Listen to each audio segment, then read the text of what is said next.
Welcome back to the Momentum Podcast. I know you've been chomping at the bit to get to episode 2 with Dr. Charles Lee Johnson.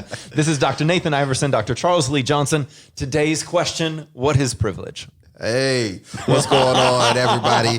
So good to be back, and my brother, man, excited. So this is a privilege, all right? We talk about what is privilege. Yes. It's a privilege to be able to be in the house. So privilege, man, oftentimes is the opposite of oppression. It is whatever benefits we have, we're able to have that we didn't earn. We didn't do anything in order to get them. It's just there. And I have these benefits. Most often, they're things that are in our subconscious that I'm not even aware of. Yeah. I was reading an article that ran in the New York Post about the privilege of social distancing, and it was very interesting, man, on communities that don't have the ability to socially distance. Wow. Right? That even that in and of itself that could save your life is a privilege, right? That many of us take for granted. So I recognize that even as an African-American man, there are some privileges I have that others may not have. There's a privilege of being a man. There's certain things I don't think twice about before walking to my car when it's at nighttime. Yeah. I'm a pretty big dude. No one's gonna tell. You walk up on me, it's gonna be a problem. Okay. So that's a privilege I have where there may be another woman who may not, may or may not. She may be more trained and skilled than I am to be able to defend herself, but then she may not and feel that somebody can take more advantage of her. I'm a professor. Yeah. Right. There's privilege and benefits that come with that. I know that when I drive through the gates of California Baptist University, there's a little sticker on my windshield. Yes. Right. That it feels identifies. good, right? They're like, welcome back home. Yeah. Like, come on in. He's supposed to be here. My education certainly gives me privileges, right? So we all, that's the thing about life is that we all have oppressions and we all have privileges. Wow. And they play out based upon where you are, right? There's certain areas where you may be more privileged than I am. And then there's other areas where I actually am more privileged than you are. Yeah. Like when I take you to my neighborhood, I'm not safe. Yeah, you know what I'm saying? But you with me, I'm like, yo, we then good. We're good. Yeah, we good. Because I got you, right? But I have all the privileges there. I know the language, right? I know what to look out for. I know the people. I know the spots. Exactly. I know the swag of how we do what we do. And so it's like, boom. So privilege has a lot to do with the context in which you're in and things that are just natural and innate to you, right? That give you these advantages that sometimes you're not even aware that you have. So sometimes we can be, because imagine, you grew up in South Central LA, right? Man, born and raised, West Side. What's up? So there's the comfort you had in your community there, right? Absolutely. The idea that someone wouldn't be comfortable there maybe didn't cross your mind. Yeah. The fact that people like me would avoid driving through your part of town. Correct. Probably didn't cross your mind. Like, why? Yeah, it's like, fine. why? Yeah. Like, that's home. Right? And the same thing for me, right? There's parts of town I feel comfortable in and I would walk in any day and night, anytime, day or night, where it wouldn't occur to me that someone that didn't of a different ethnicity might not be safe walking there. Man, I listen, for me, that is my move every day. Wow. I think about where I'm going to go. This is a story I haven't really shared, man, but I was preaching in my pulpit one Sunday. I had a speaking engagement in Albany, Georgia. Albany, Georgia is south of Atlanta. Okay. A couple of hours. So I flew into Atlanta and I rented a car and drove down to Albany. Yeah. Okay. A lady tried to call me when I landed in Atlanta to tell me the way to take in order to come to Albany, but I didn't get her phone call.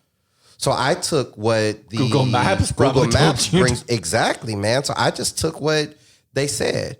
Well, long story short, man, I went from preaching in my pulpit on Sunday to being in jail on Monday. Okay. I got pulled over. He said I was speeding. I was going 5 miles over the speeding limit. So it's true. I was speeding. But when he saw my California driver's license, he was like, oh, you must be here selling drugs. I'm like, nah, man, I'm actually here as a speaker, da, da, da. I'm a pastor. He wasn't trying to hear it, man. Dude snatched me out of the car, started roughing me up. Okay. I put my hands up to block myself because this dude is hitting me. Of course. What am I supposed to do? He was like, oh, you trying to hit me? And I'm like, no, I'm just trying to block you. He goes for his gun. So I'm like, you going to shoot me? He's like, yep. And so I just turned face down like, you're going to shoot me in the back of the head then. So he handcuffs me, throws me in the car. I end up in jail. And so now the only way that people knew I was locked up, man, it wouldn't give me a call or nothing. Only way people knew I was locked up. You had a legal right to a call, and that wasn't even being offered. People, and see, that's the other privilege that I think a lot of times people have the privilege of thinking that the system actually works the way they think it works. That the rules will be followed. Yeah, that people are following the rules. Heck no. I got to see when I'm on the side of that road and I'm in a little country town. You're a well-educated black man professor. Yeah, man. I've good salary, I've played the game right. Good home, I've done it right, and I'm still on the side of the road with literally a dude in prison with a gun in your face. There you go. So to me, man, I got out because the assistant district attorney was supposed to be at the place where I was speaking, and of course, I never showed up. Whoa. So they start making phone calls. They end up discovering, oh, he got picked up. He's locked up. No way. And so they end up having to make the drive in order to come get me. So for me, I'm always thinking about, before I leave the house, of what route did you take? How do you look? Right? Is your license together? Did you forget your license? Make sure you have your ID. So black men kind of go through this routine before we leave the house. That our moms or the women in our lives generally ask us, hey, did you remember to get your ID? Don't ever leave without your ID. Because if you can't prove, even on a walk, man, because if you can't prove who you are, this is like South African apartheid, man. If you don't have your papers, right? Or time during slavery, if you don't have your emancipation papers, man, then you can be returned to slavery. It's like the fugitive slave law. Because you could be mistaken for another black man. Absolutely, man. And, that mistaken identity have a lot of people locked up. So you go through okay, do you have this? Okay, are your pants up? Mm-hmm. Right? Do you know exactly where you're going? Right? You can't just be out frivolously driving. Wow. Or, God forbid, bird watching. You know what I mean? Like, you better have a set place on where you're going. Right? In my mind, I read that article, bird watching. I'm like, that's the most stereotypical white thing ever. And the black guy, exactly. A black guy's doing it and not even allowed. And the brother gets caught up for doing for. You had other brothers looking like, dang. That's why we don't do bird watching. Yeah, that's it right there. That is not a privilege we enjoy. Right? Even you think about Mr. Arbery, who was killed in Georgia, jogging. Well, we don't often have the privilege of working out. So you see high obesity rates in African-American communities, because oftentimes we live in communities where, one, it may be unsafe because of violence and other type of criminal behavior. Yeah. Two, is that there's so much that can come when you leave your house or your safety zone that it just... so you don't have those natural ways of exercising. You're vulnerable if you're running. You're tired. Exactly. So you're, so that has a physiological impact upon us. So even that becomes a privilege of being able to go for a run. So diabetes is going to be a higher then. Yeah, man. Heart disease, stroke, right? These are going to be things that you're going to see elevated within communities of color because of certain privileges that we just don't have. Is privilege a bad thing? Privilege is not a bad thing in and of itself. It's bad when it's used to oppress others, right? And unfortunately, we live in a country where privileges are generally oppressive to others who don't have those privileges. Just by nature. You know what I mean? Whether you intend for it to be that way or not. If there's limited resources, me having privilege may mean someone else doesn't. Absolutely. And just kind of the built-in strife and hate. So within my family, I had the privilege of going to college and getting a degree. Wow. Now I can look and say everybody could have done that, but the reality is that nearly all of us had parents who were alcoholics or drug addicts. My father was addicted to crack cocaine. You know, I have other cousins who dads were locked up or on different things. So we all have different drives, okay? But I did have the privilege of going to school, and I continued to go to school, and then I continued to go to school, right? So what happens? Now that I'm the most degreed in the immediate family, right? It's like, okay, he's the one with a doctorate degree. Yeah. That becomes oppressive to my other cousins and siblings who, even though I may not be doing anything, right? Look at him, he got that Tesla. Oh, look at him. Oh, he got that nice house. Oh, he's traveling to the Bahamas again, right? Oh, he's got that great job. He don't have to worry about what we going through, right? So even though I'm not saying or doing anything that is purposely oppressive to them, by virtue of just sometimes your success, it can become oppressive to others. I look at you, my brother, and you have the privilege of being so gifted and such a great leader that your presence at a young age is oppressive to other people within the establishment in which we work. It's the reality of how it goes, right? So there's a nature of where people are they don't mean to be haters, but they are. I tell everybody that haters, Haters stands for having anger towards everyone reaching success. Okay? And that's exactly what it is, man, is that so sometimes your privilege, even when it's not flaunted, is still oppressive to others who, for whatever reason, whether it was scarce resources or they just didn't do the work. Okay? They have not gone to where you have gone. That's why it's a dangerous land. So privilege is not always a bad thing, but it can be on how it's interpreted or how it plays out. Wow. This is complex stuff. It is, because it's like, dang, do you feel bad? Yeah. Are you supposed to feel like a sellout? Because I don't want to be like a less empowering or like, I can't, it's not even possible for me to like hold myself back and not be full of energy. There you go. So what is the command from God is that do you take a light and hide it under a bushel, right? No, you take that light to the top of the hill so that it can shine. That's what God's command is. And it might be blinding sometimes. There you go. Especially if you're used to being in darkness, right? When you first cut on the lights, it's always blinding because your eyes have to adjust to a light that's that bright. Okay, that's what happens is that so sometimes your light is just shining very bright, and Nelson Mandela repeated a quote when he was freed from over 26 years of being incarcerated in South Africa, and he said basically and essentially, should I play small for other people to feel big? Oh my gosh. Right. Like, no, there's no room for that. Why? Because God is the one who gave you that light. God is the one who told you to be this. So you have to shine. I have not heard that quote before. That is so moving. Hey, man. It's real. Oh, man. I have a Nelson Mandela quote up in my room, and it says, I never lose, I either win or learn.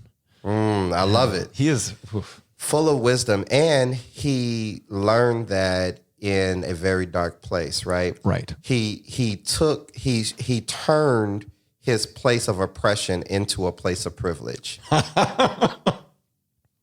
That's another thing that I think that we learn to do in oppressed conditions.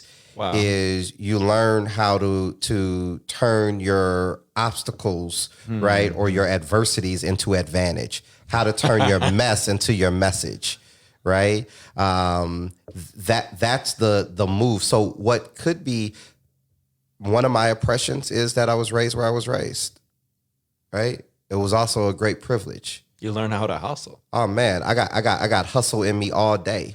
To survive, not just to like have a nice car. No, to flip and survive. Exactly. And that hustle serves me well. That ability to see the bright side of situations serves me well. That ability to see the giftedness in people that other people would pass on, right? It serves me well.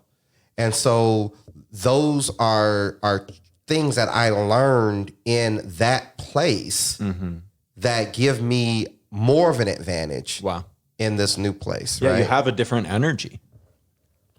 That's our challenge, is to get people to see when you fall in love with you, what seems as an oppressive, you can find the privilege in that, right? You can find the privilege in that.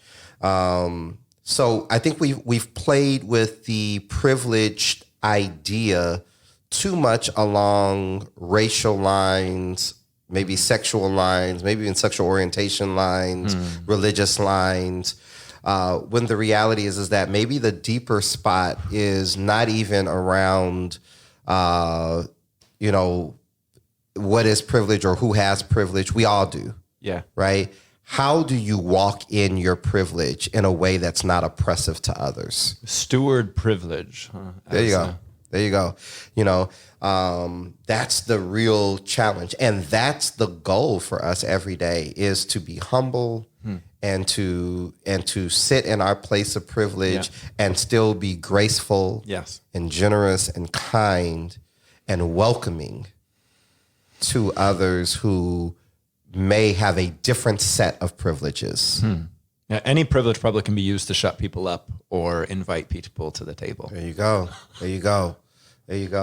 And I believe that, man. And I believe that's the key to our world. So I'm excited about the fact that I have certain privileges. Yeah. I worked hard for them. And you're going to make them matter. Use them potently. Absolutely. And I also want to be mindful of when I didn't purposely do anything, but my presence hurt someone for whatever reason. Maybe my light was blinding and that was offensive and hurtful. I want to be knowledgeable of that. Wow. And responsive to that. Tactful. Exactly. So that I can look at family members and say, hey, I'm not looking to show off. Yeah.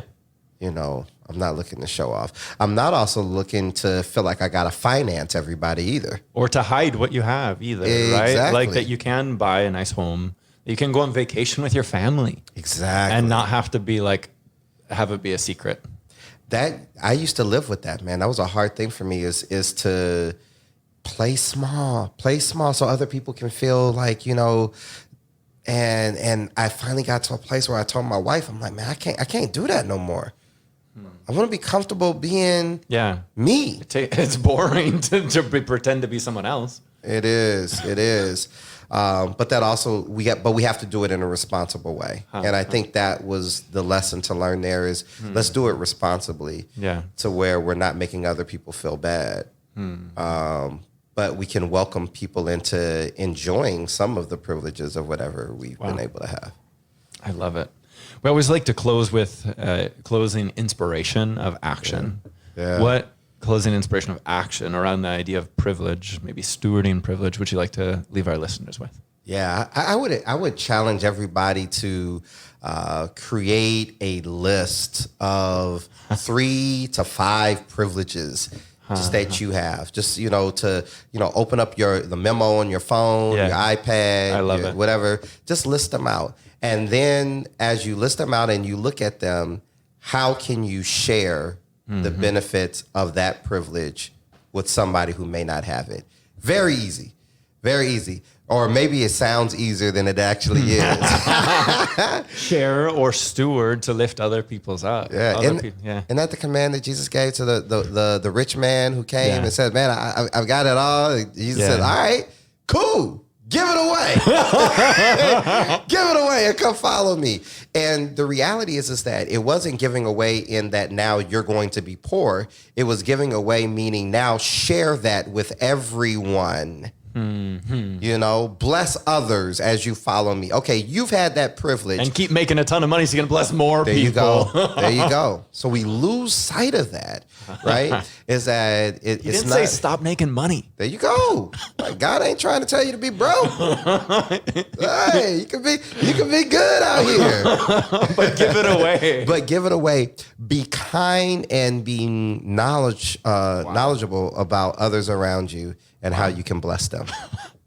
So good. Wow. Love it. Those of you listening in, Yeah, I know. Received gold today. Thank you to Dr. Reverend Charles Lee Johnson.